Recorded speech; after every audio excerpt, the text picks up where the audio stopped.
नमस्कार दर्शकों, बहुत बहुत स्वागत है आपका हमारे इस खास कार्यक्रम में और मैं हूं आपके साथ जागृति खंतवाल। आज हमारे साथ सनातन धर्म के बारे में चर्चा करने के लिए और सनातन धर्म के महत्व के बारे में बताने के लिए स्टूडियो में मौजूद है आध्यात्मिक गुरु श्री मनोज कुमार द्विवेदी जी। मिलकर गुरु जी का स्वागत कर लेते हैं। गुरु जी, बहुत बहुत स्वागत है आपका। नमस्कार। गुरुजी, कई बार ऐसा होता है कि जो व्यक्ति है वो भक्ति में लीन तो है, वो उसमें दिल भी लगाना चाह रहा है, अपना ध्यान केंद्रित करना चाह रहा है, लेकिन फिर कई बार ऐसा होता है कि उसका जो ध्यान है वो भटकना शुरू हो जाता है। ऐसा क्यों होता है? फिर वो कैसे अपना जो ध्यान है वो केंद्रित करे? देखिए, भक्ति कोई जबरदस्ती की चीज़ नहीं है जी। आप ध्यान को पकड़ पकड़ के लाओगे, रखोगे, इधर उधर जाएगा जी। हमें सबसे पहले जीवन को समझना होगा।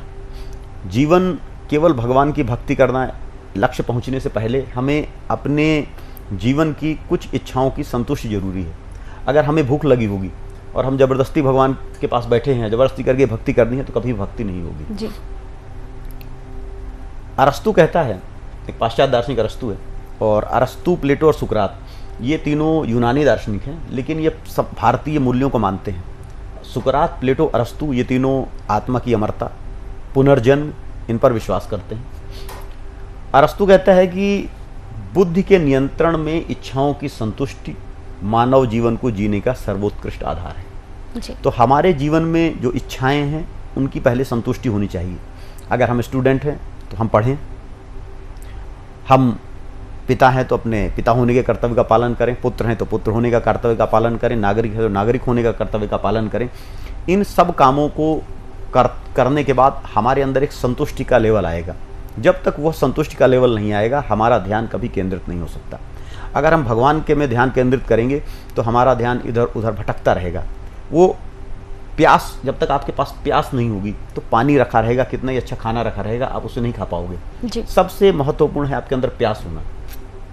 और अगर आपके अंदर प्रभु की प्यास है तो कहीं पर भी आप रहोगे, आप ढूंढ लोगे। जैसे प्यासा व्यक्ति पानी ढूंढ लेता है, अगर व्यक्ति प्यास से मर रहा हो तो कहीं ना कहीं जाकर वो पानी ढूंढ ही लेगा। इसी तरह जब प्रभु की लगन अंदर लग जाएगी आपकी, तो आप प्रभु को ढूंढ ही लोगे। लेकिन आप अगर ज़बरदस्ती ध्यान केंद्रित करने की कोशिश करोगे तो एक तो आप इस संसार से भी जाओगे, क्योंकि आप ज़बरदस्ती बैठे रहोगे प्रभु के सामने, और आप अपना कर्तव्य भी नहीं कर पाओगे। तो सबसे पहले तो आप अपनी कर्तव्य को करो, ड्यूटी को करो, और जो भी आपकी इच्छाएं हैं उन इच्छाओं को संतुष्ट करो, और उस संतुष्टि के बाद आप भगवान का ध्यान करो। और धीरे धीरे, ये रास्ता धीरे धीरे जीवन में आगे बढ़ने का है। धीरे धीरे आप जीवन में आगे बढ़ते रहोगे, स्टेप बाय स्टेप, तो एक समय आएगा कि आपके अंदर से संतुष्टि हो जाएगी। जितना धन आपको मिल चुका है उतने में ही आप संतुष्ट हो जाओगे, जितना आप कर्म कर चुके हो उतने में ही संतुष्ट हो जाओगे। और उस समय एक ऐसी अवस्था आएगी कि जब आपको ईश्वर ही दिखाई देगा और उसी रास्ते में आप आगे बढ़ते जाओगे। तो ईश्वर अपने आप में, एक कठोपनिषद में एक श्लोक है कि नायम आत्मा प्रवचनेन लभ्य न मेधया न बहुना श्रुतेन यमेवैष वृणुते तेन लभ्य तस्यैवात्मा वृणुते तनुस्वाम। अर्थात यह परमात्मा न तो प्रवचन से मिलेगा, कोई बहुत प्रवचन दे रहा है उसको सुनते रहो, ज्ञानियों की बात सुनते रहो तो आपको ईश्वर मिल जाए। न अयम आत्मा प्रवचनेन लभ्य न मेधया न बहुना श्रुतेन। न तो आप बहुत इंटेलिजेंट हो तो आप ईश्वर को पालोगे, बुद्धि से भी नहीं मिलेगा। न बहुत सारे लोगों ने अलग अलग कहानियाँ सुना दी आपको या अलग अलग तरीके बता दिए, उन तरीकों पर चलोगे तो मिल जाएगा। यमेवैष वृणुते तेन लभ्य, जिसको ईश्वर चुनता है उसी को ईश्वर मिलता है। तस्यैवात्मा वृणुते तनुस्याम, उसी को ईश्वर चुनता है। अब ईश्वर आपको चुनेगा कैसे? ईश्वर चुनेगा ऐसे कि आप अपने आप को छोड़ दोगे ईश्वर की राह में, अपने कर्तव्यों को करोगे, ड्यूटी को करोगे, और कर्तव्य को कर्तव्य मानकर करो। न तो किसी को सुख देने के लिए कोई काम करो, न किसी को दुख देने के लिए काम करो। आप काम इसलिए करो ये काम करना है, और हर कर्म का फल प्रभु को समर्पित कर दो। तब देखोगे कि आपको कर्म करने पे बड़ा आनंद आ रहा है, बड़ा मज़ा आ रहा है। वो आपको उसी तरह का मज़ा आएगा जिस तरह शराबी को शराब पीने में मज़ा आता है। उसी तरह का एक नशा आपके अंदर आ जाएगा, एक शरीर में तरंग आ जाएगी, और उस तरंग के वशीभूत होकर आप संसार के कामों को भी बहुत अच्छा करोगे और प्रभु की भी 2, 4, 10 मिनट अपनी वंदना अर्चना करोगे। जरूरी नहीं कि आपको 24 घंटे प्रभु के सामने हाथ जोड़ के ही बैठे रहना है। जो आप काम कर रहे हो उस काम में भी जो रस लोगे, वो रस आपको ईश्वर तक ले जाएगा। भगवान कृष्ण गीता में कहते हैं, कर्मण ही वही संसिद्धिम आस्थिता जनकादेह। अर्थात राजा जनक जो लोग थे वो कहीं जंगल में नहीं गए, वो राजा रहते हुए सबसे कठिन काम राजा का होता है। उसे युद्ध भी करना है, प्रजा की कल्याण भी प्रजा का देखना है, कोई दुख में है न्याय भी देना है, किसी को फांसी भी देनी पड़ती है, किसी को जेल में भी डालना पड़ता है। इन सब कामों को करते हुए भी राजा जनक परम सिद्धि को प्राप्त हुए। ईश्वर का उन्हें साक्षात्कार हुआ, ईश्वर दर्शन किया, उन्होंने आत्म साक्षात्कार किया। वो इसलिए किया कि उनके लिए ईश्वर केवल एक मूर्ति में या एक जगह नहीं रह रहा था, इस संसार में ही रह रहा था। कहते हैं ना, भगवान कृष्ण कहते हैं यो माम पश्यति सर्वत्र सर्वम च मयि पश्यति। जो व्यक्ति ईश्वर का सच्चा भक्त बन जाता है वो सारे संसार में ईश्वर को देखता है और ईश्वर में ही सारे संसार को देखता है। तो वो व्यक्ति ना तो किसी से नफरत कर सकता है, ना किसी से बहुत ज़्यादा प्रेम कर सकता है, वो हर जगह ईश्वर को ही देखेगा। तो उसके लिए घृणा का तो कोई स्थान बचेगा ही नहीं।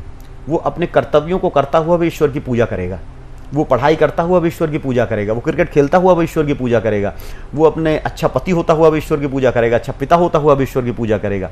तो हम अपने कर्तव्यों को अच्छी तरह से निर्वाह करें और उन कर्तव्यों को निर्वाह करने के बाद जो हमें सेटिस्फेक्शन आता है, वो सेटिस्फेक्शन जब हमारे पास आएगा, हम प्रभु की मूर्ति के सामने 10 मिनट बैठेंगे या एकांत में बैठकर 10 मिनट अपने अंदर ही ध्यान चिंतन करेंगे, तो हम उस रास्ते पर आगे बढ़ जाएंगे। जब हम एक लेवल पर रास्ते पर आगे बढ़ जाएंगे, तभी हम जो भगवत गीता में बातें कही गई हैं, जो उपनिषदों में जो बातें कही गई हैं, उस लेवल पर पहुंचेंगे कि हम उस लेवल के आगे जा पाएँ और प्रभु के रास्ते पर आगे बढ़ पाएँ। जी गुरुजी, अगर आज के समय की बात की जाए तो समाज में जो दंगे फसाद लड़ाई झगड़े बहुत ज़्यादा बढ़ गए हैं, इसकी मुख्य वजह आप क्या मानते हैं? समाज में लड़ाई झगड़े बढ़ने का 2 बड़े कारण हैं जी। एक बड़ा कारण है वर्तमान राजनीतिक व्यवस्थाएं। देखिए, लोकतंत्र आ गया, लोकतंत्र में जनता को सरकार चुनने का अधिकार दे दिया गया, इश्यूज बन गए। लेकिन ऐसा विश्व का दुर्भाग्य, कहिए कि दुर्भाग्य रहा, कि ऐसे इश्यूज उठ के सामने आ गए जो लोगों को ज़्यादा भावनात्मक टच करते थे। धर्म के मुद्दे हो गए, जाति के मुद्दे हो गए, भाषा के मुद्दे हो गए, क्षेत्र के मुद्दे हो गए। ये विश्व में बड़े मुद्दे बन गए जिनके आधार पर वोट मांगने की परंपरा चल पड़ी। इसके साथ ही साथ एक दूसरा काम हुआ कि किसी भी तरह से हमारी सरकार बन जाए, नकारात्मकता को बेचना बड़ा आसान होता है। आप अगर आपके मोहल्ले में किसी को कोई चाकू मार दे तो सबको पता चल जाता है कि चाकू चल गया, एक बंदे के पेट में चाकू लग गया। लेकिन अगर उसको कोई उठा के अस्पताल ले जाए तो उसको उठा के अस्पताल कौन बंदा ले गया शायद इसको कोई न जाने। किसने चाकू मारा ये तो सभी जानेंगे, लेकिन उस चाकू से घिरे हुए व्यक्ति को उठाकर अस्पताल कौन ले गया शायद ही 2-4 लोग उसको जानेंगे। ये हमारी सामान्य मनोवृत्ति है, हमारी सामान्य मनोदशा है। समाज में नकारात्मकता का माहौल बढ़ाने का एक बड़ा कारण ये है। दूसरा जो समाज में नकारात्मकता बढ़ने का बड़ा कारण ये है कि धर्म को पूजा घरों तक ही सीमित मान लिया गया कि धर्म तो केवल पूजा घर तक सीमित है, बाकी जीवन का उद्देश्य पैसा कमाना है और पूरा विश्व अर्थ केंद्रित हो लिया है।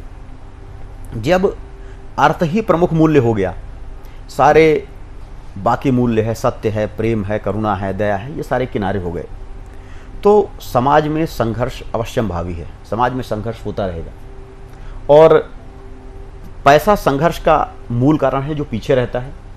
और ऐसे कारण जो व्यक्ति के अंदर से जुड़े होते हैं, जैसे व्यक्ति का धर्म हुआ, कई बार उसकी जाति हो गई, उसका क्षेत्र हो गया, उसकी भाषा हो गई। जब एक छोटा बच्चा बड़ा हो रहा होता है तो ये सारी चीज़ें उसके व्यक्तित्व का अंग बन जाती हैं जी। और ये जब इन पर हमला होता है तो व्यक्ति अंदर तक हिल जाता है। अगर आप किसी व्यक्ति के सामने उसके देवता का अपमान कर दो, उसकी पवित्र पुस्तक को जला दो, या उसके माँ बाप को कुछ अपशब्द बोल दो, या उसकी जाति पर कुछ आप टिप्पणी कर दो, या उसकी भाषा को आप अपमानित कर दो, तो व्यक्ति उसको अपने व्यक्तित्व पे आक्रमण मान लेता है और व्यक्ति को ऐसा लगता है कि उसके व्यक्तित्व को ही खंडित किया जा रहा है, उसके अपने ऊपर हमला किया जा रहा है, और ऐसे में व्यक्ति चीज़ों को सहन नहीं कर पाता। तो समाज में ये एक व्यवस्था बन गई है और एक वर्ग ऐसा बन गया। अभी तो कंडीशन ये हो गई सोशल मीडिया आने से कि अगर विश्व में कहीं भी कोई किसी के विरुद्ध लोग बोल रहा है तो सभी लोग दुनिया के जान जा रहे हैं। सोशल मीडिया में अमेरिका में भी कुछ हो रहा है 5 मिनट में हमें भी पता चल जा रहा है, हमारे यहाँ कुछ हो रहा है विश्व में कहीं भी पता चल जा रहा है।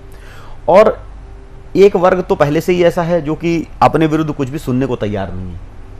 अब उस वर्ग की प्रतिक्रिया ऐसी हो रही है कि बाकी वर्ग भी ऐसे बनते जा रहे हैं कि वो भी अपने विरुद्ध सुनने को तैयार नहीं हो रहे। इस संघर्ष की अवस्था को अगर हमें हटाना है तो हमें, वैसे जैसे मैंने कहा कि प्राचीन भारतीय मूल्यों पर जाना होगा।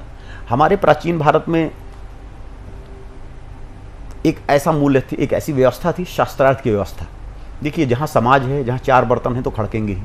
समाज है, विचार हैं तो वैचारिक संघर्ष होंगे, परस्पर विरोधी विचार सामने आएंगे। एक व्यक्ति को लगेगा मेरा विचार सही है, दूसरे व्यक्ति को लगेगा मेरा विचार सही है। अब किसका विचार सही है, कौन डिसाइड करे? तो एक शास्त्रार्थ की व्यवस्था थी।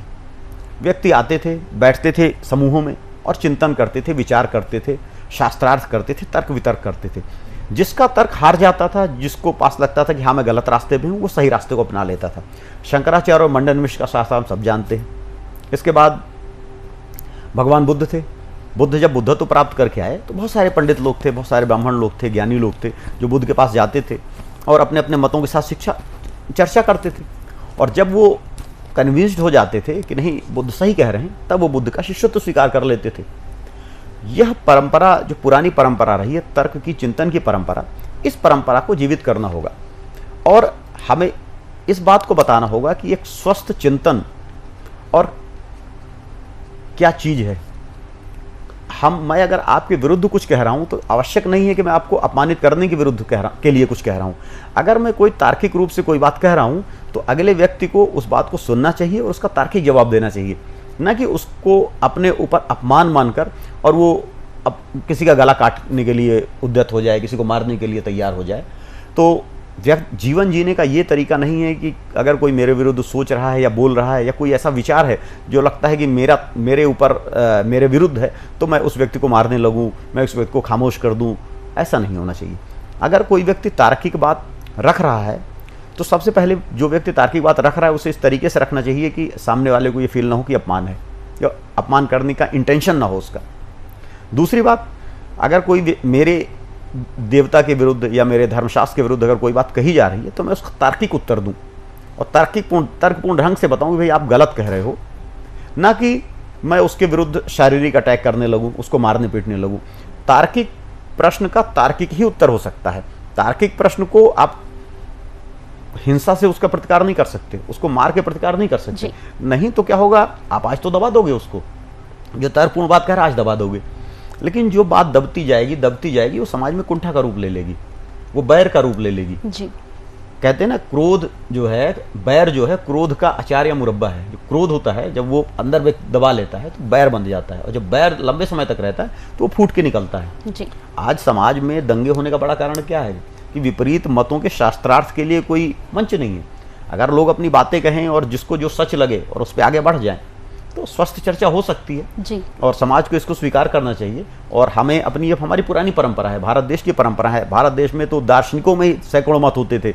जैन थे, बौद्ध थे, न्याय थे, वैशेषिक थे, मीमांसा थे, वेदांत थे, बहुत सारे मत थे, दर्शन में थे। और धर्म के नाम, धर्म के रास्ते पे या पंथ तो न जाने कितने पंथ थे, आप तो गिन ही नहीं सकते इतने पंथ थे। लेकिन ऐसा नहीं था कि मारकाट हो जाती थी कि एक पंथ वाला दूसरे पंथ का गला उड़ाने के लिए तैयार है, बिल्कुल ऐसा नहीं था। शास्त्रार्थ होते थे, तर्क वितर्क होते थे, चिंतन होते थे। अगर कोई कन्विंस होता था तो दूसरे पंथ में जाता था, नहीं कन्विंस होता था जो मार्ग फॉलो कर रहा है करता रहता था। तो इस बात को हमें समझना होगा, इस बात को जानना पड़ेगा और ऐसी व्यवस्थाएं भी करनी पड़ेंगी। टीवी में जो आज तर्क आते हैं, कभी कभी लगता है कि हमें एक दूसरे को लोग अपमानित कर रहे हैं। बेटर ये होगा कि शास्त्रार्थ ढंग से हुआ जाए और समझा जाए कि कौन सा पंथ उत्तम है, कौन सा पंथ अच्छा है, कौन सा पंथ मानव के कल्याण करने के लिए है और धर्म किसको कहा जा सकता है। इन चीज़ों पे भी चर्चा होने की आवश्यकता है ताकि लोग अपने दिल की बात भी कह लें और जीवन पे आगे बढ़ते रहें। और लोगों के दिल के अंदर का गुबार जब तक नहीं निकलेगा तो ये बैर दिल के अंदर रहेगा और हिंसा वो फैलाता रहेगा। तो हिंसा फैलाने का जो आपने प्रश्न पूछा था, तो ये सारे कारण हैं जी। गुरुजी, ये भी जानना चाहेंगे कि हिंदू धर्म में स्त्री की आज क्या स्थिति है? हिंदू धर्म में तो स्त्रियों की पहले भी स्थिति अच्छी रही है, बीच में थोड़ी स्थिति खराब हो गई थी, अब लगातार स्थिति सुधर रही है। दरअसल जो हमारा सनातन धर्म है और जो हमारा सनातन मानस है, हिंदू जन मानस है जी, वो बड़ा ही सुधारवादी रहा है और प्रकृति के साथ, समय के साथ एडजस्ट होने वाला रहा है। कभी प्राचीन भारत में स्त्रियां युद्ध करती थी, स्त्रियों के पास सारे अधिकार थे, फिर व्यवस्थाएं आई, भारत में बहुत ज़्यादा आक्रमण हुए, यहाँ की औरतों को उठा के ले जाके विदेशी बाज़ारों में बेचा गया, तब लोगों ने अपनी औरतों को छुपा के पर्दे में रखना चालू किया। कई बार कुछ जनजातियों के अटैक हुए तो कुछ सती प्रथा जैसी प्रथाएं बहुत अल्प मात्रा में चली। फिर जब समाज फिर स्वतंत्र हुआ, एक शांति व्यवस्था कायम हुई जी, तो धर्म ने अपने आप में सुधार किया।